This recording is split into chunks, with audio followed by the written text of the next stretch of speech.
RCB వాళ్ళు first batting వచ్చిందంటే మాత్రం సిఎస్కే మీద 250 కన్ఫామ్ గా కొడతారు. ఈసారి రివెంజ్ తీసుకోబోతున్న సిఎస్కే ఆర్సీబీ మీద ఎలాగైనా గెలవాలని సిఎస్కే చాలా పట్టుదలగా వస్తుంది. Hi guys, welcome to our channel అభిద్ ది బోచి. ఈ రోజు టాపిక్ ఏంటంటే సిఎస్కే వర్సెస్ ఆర్సీబీ ఈ రోజు నైట్ మ్యాచ్ జరగబోతుంది. వీళ్ళలో ఎవరు గెలుస్తారు, ప్లేయింగ్ లెవెల్ ఏంటి, ఎవరు గెలిస్తే ఎక్కువ, ఎవరు గెలుపు అవకాశాలు ఎక్కువ ఉన్నాయి అనేది మనం ఈ రోజు మాట్లాడదాం. అంతకన్నా ముందు ఎవరైతే మన ఛానల్ సబ్స్క్రైబ్ చేసుకోలేదో వెంటనే సబ్స్క్రైబ్ చేసుకొని పెట్టుకోండి. అలాగే ఈ వీడియో చివరి వరకు చూడండి, స్కిప్ చేయకుండా చూడండి. చాలా ఇంట్రెస్టింగ్ గా, అలాగే ఎవరు గెలుస్తారనేది ప్రిడిక్షన్ కూడా మనం ఇవ్వబోతున్నాం. అనలైజ్ చేసి చివరి వరకు చూడండి, స్కిప్ చేయకుండా చూడండి.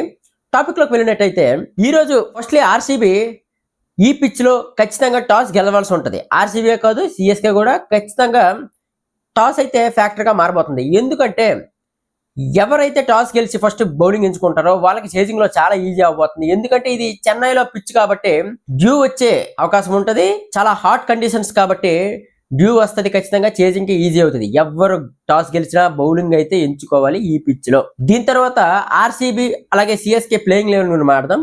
ఫస్ట్లీ ఆర్సీబీ, వీళ్ళకి బ్యాటింగ్ చాలా ఈ సీజనే కాదు, ముందు సీజన్ కూడా అనుకున్నంత టైట్ గా ఉంది, అలాగే స్ట్రాంగ్ గా ఉంది. ఓపెనర్స్ గా విరాట్ కోహ్లీ, ఫిల్ సాల్ట్ దిగుతారు. వీళ్ళు కానీ 6 ఓవర్లు ఉంటే ఖచ్చితంగా 80-90 రన్స్ ఈజీగా కొట్టగలరు. ఎందుకంటే గత సీజన్ లా కాదు, ఈ సీజన్ చాలా ఫాస్ట్ గా ఆడే ప్రయత్నం అయితే చేస్తున్నారు. చాలా మంచి స్ట్రైక్ రేట్ తో ఆడే ప్రయత్నం అయితే చేస్తున్నారు ఆర్సీబీ బ్యాటర్స్, ఓపెనర్స్ మెయిన్లీ. ఇప్పుడు ఏంటంటే వీళ్ళు కోహ్లీ స్లోగా ఆడేవాడు మొన్నటి వరకు, కాకపోతే ఇప్పుడు ఏంటంటే తన ఇంటెంట్ కూడా మారిపోయింది.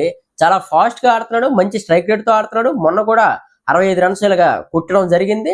అలాగే ఫిల్ సాల్ట్ మొన్న ఆడకపోయినా అతన్నైతే ప్లేయింగ్ లెవెల్ లో ఖచ్చితంగా ఉంచుతారు. ఎందుకంటే పవర్ హిట్ బ్యాటర్ కాబట్టి ఓపెనింగ్ విషయానికి వస్తే ఏ మ్యాచ్ అయినా సరే వాళ్ళు కంబ్యాక్ ఇవ్వగలరు, చాలా బాగా ఆడగలరు. ఇదైతే కన్ఫర్మ్. ఓపెనర్ విషయానికి వస్తే విరాట్ కోహ్లీ, ఫిల్ సాల్ట్. అలాగే నెంబర్ 3 బ్యాటర్ గా నేను అనుకున్నది ఏంటంటే ఇంపాక్ట్ ప్లేయర్ గా పడికల్ అయితే ఖచ్చితంగా వస్తాడు. ఎందుకంటే గత మ్యాచ్ చూడొచ్చు, ఎవ్వరు ఊహలకు అందనంతగా వచ్చాడు, కొట్టాడు, వెళ్ళిపోయాడు. అంత ఫాస్ట్ గా జరిగిపోయింది మ్యాచ్ అంతా. ఇంపాక్ట్ ప్లేయర్ గా పడికల్.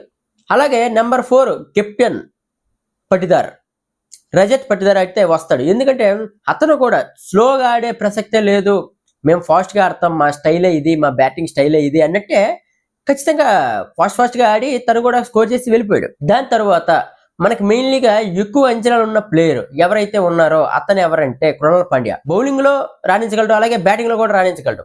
మొన్న జరిగిన మ్యాచ్ లో అయితే అంతగా రాణించడం అయితే జరగలేదు. ఎందుకంటే బౌలింగ్ లో ఎక్కువ రన్స్ ఇవ్వడం అయితే జరిగింది. అలాగే బ్యాటింగ్ అంతవరకు రాలేదు కాబట్టి బ్యాటింగ్ కూడా మనకి ఇంకా ఎంత ఫామ్ లో ఉన్నాడు అనేది చెప్పలేం.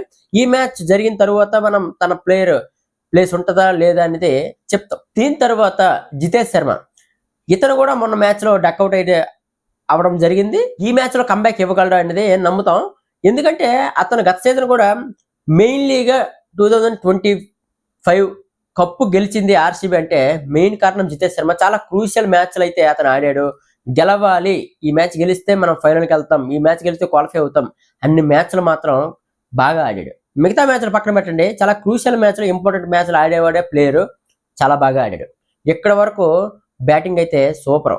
దీని తర్వాత మనకి టిమ్ డేవిడ్ అలాగే షఫర్డ్ వస్తారు.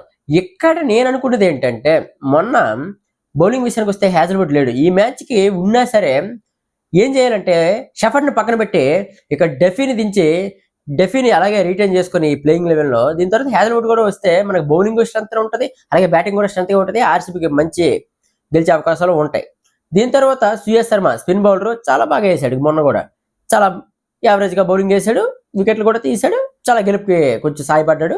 అక్కడి వరకు సూపర్. దాని తర్వాత హ్యాజల్వుడ్ తో పాటు భువనేశ్వర్ కుమార్ ఫామ్ లో ఉన్నట్టయితే నాకు అనిపించలేదు. బౌలింగ్ లో కూడా చాలా ఎక్కువ రన్స్ ఇచ్చేసాడు. ఇదైతే ఈ రోజు జరగబోతున్న సిఎస్కే వర్సెస్ ఆర్సీబీలో ఆర్సీబీ ప్లేయింగ్ లెవెల్. మీరేమనుకుంటున్నారు ఈ టీం గురించి, ఇంకేమైనా చేంజెస్ ఉన్నాయా అనేది మీరు కొంచెం కామెంట్ సెక్షన్ లో తెలియజేయగలరు. అలాగే సిఎస్కే ప్లేయింగ్ లెవెల్ కోసం వస్తే వీళ్ళ టీం ఏదైతే ఉందో అసలు అంచనాలు ఎంత భారీగా ఉన్నా సరే వీళ్ళు ఆట ఆడితే అసలు ఎందుకు ఆడుతున్నారా బాబు అనిపిస్తుంది. ఇప్పుడు ఈ ప్లేయింగ్ లెవెల్ గురించి, ఈ విన్నింగ్ ఛాన్సెస్ వీళ్ళకి ఇన్ని ఉన్నాయి, అలాగే ఏ టీం దిగితే వీళ్ళకి విన్నింగ్ ఛాన్సెస్ ఉంటాయి, ఈ ఆర్సీబీ మీద గెలవలరా లేదనేది మనం మాట్లాడదాం. ఓపెనర్స్ విషయానికి వస్తే ఖచ్చితంగా సంజు శాంసన్ అలాగే రుతురాజ్ గైక్వాడ్ అయితే దిగుతున్నారు. కాకపోతే ఇక్కడ ఏంటంటే మంచి ఫామ్ లో ఉన్న ఆయుష్ మాత్రమే నెంబర్ 3 కాకుండా ఓపెనర్ దించితే వాళ్ళు అక్కడ సంజు శాంసన్ కొంచెం సెకండ్ ఫీల్డ్ ఆడుతున్నప్పటికీ ఆయుష్ మాత్రే అయితే చాలా అగ్రెసివ్గా ఆటం అయితే జరుగుతుంది. కాబట్టి ఓపెనర్స్ ఆయుష్ మాత్రే అలాగే సంజు శాంసన్ దిగితే బాగుంటుందని నా ఫీలింగ్. నెక్స్ట్ నెంబర్ 3గా మనకి రుతురాజ్ గైక్వాడ్ కెప్టెన్ వస్తాడు. అలాగే దాని తర్వాత ప్రశాంత్ వీర్ కావచ్చు, సర్ఫరాజ్ ఖాన్ కావచ్చు, దూబే, నెక్స్ట్ అలాగే మిగతా ప్లేయర్స్ మనకి కార్తిక్ శర్మ మంచి డబ్బులు పెట్టుకున్నారు. వీళ్ళు మాత్రం అంత పొటెన్షియల్ ఉన్న బ్యాట్స్మెన్లే కానీ మంచి ఫామ్ అయితే చూపించలేదు ఈ 2 మ్యాచ్ల వరకు. ఈ మ్యాచ్ అయినా సరే వాళ్ళు మంచి బ్యాటింగ్ ఆడి మంచి బౌలింగ్ వేసినట్టయితే గెలిచే అవకాశాలు కొంచెం ఉంటాయి. డూబే కూడా 1 6 2 6లు కొట్టి మిగతా డాట్ బాల్స్ ఆడుతున్నాడు. చూసుకొని బాగా ఆడితే డూబే కూడా మనం వరల్డ్ కప్ గెలిపించినట్టే. వరల్డ్ కప్ ఎలాగైతే ఆడాడో సిఎస్కే కూడా అలాగే ఆడతాడని అనుకున్నారు. ఇప్పుడు కూడా అలాగే ఆడితేనే సిఎస్కే గెలిపే అవకాశాలు ఇంకొంచెం మెరుగవుతాయి. ఇలా ఓడిపోతూ ఉంటే క్వాలిఫై అయ్యే ఛాన్సులు కూడా తప్పుకుని వెళ్ళిపోతుంటాయి.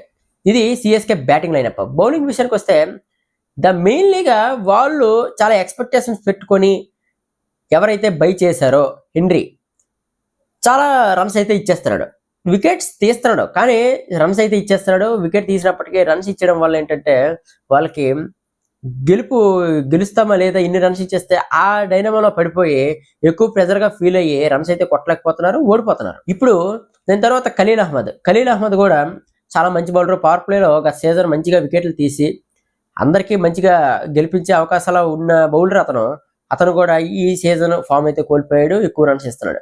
దాని తర్వాత రాహుల్ చహర్ స్పిన్ బౌలర్, కంటిన్యూగా ఆడిస్తే మంచి బౌలర్ అవుతాడు. కాకపోతే ఒక మ్యాచ్ దించకపోతే ఫామ్ కోల్పోవడమే కాకుండా రన్స్ కూడా ఎక్కువ ఇవ్వడం, వికెట్లు తీసుకోకపోవడం జరుగుతుంది. మెయిన్లీగా మంచి బౌలరే కాబట్టి ఎలాగో అలాంటి చెన్నై పిచ్చుల్లో స్పిన్ బాగా అనుకూలించే పిచ్ కాబట్టి ఇతన్ని ప్రతి మ్యాచ్కి ఆడించే ప్రయత్నం అయితే చేయాలి.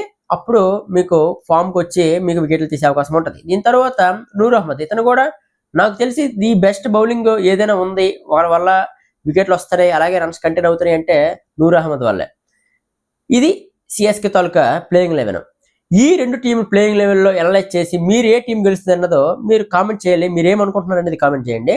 అలాగే ఈ వీడియో ఎంతవరకు చూసారో మీకు నచ్చినట్టుంటే ఆర్సీబీ ఫ్యాన్స్ అవ్వచ్చు, సిఎస్కే ఫ్యాన్స్ అవ్వచ్చు, ఖచ్చితంగా లైక్ వేసుకోండి. అలాగే మన ఛానల్ ఇంతవరకు ఎవరైతే సబ్స్క్రైబ్ చేసుకోలేదో సబ్స్క్రైబ్ చేసుకొని పెట్టుకోండి. ఇక మరిన్ని వీడియోస్ కోసం మన ఛానల్ సబ్స్క్రైబ్ చేసుకుని గంట సింబల్ ఆన్లో పెట్టుకుంటే మీకు మిగతా మన ఐపీఎల్ తాలూకా అన్ని అనలైజ్ అలాగే ప్రిడిక్షన్ అన్ని నేను ఈ వీడియోస్తో మీకు అప్డేట్ చేస్తూ ఉంటాను. Bye guys.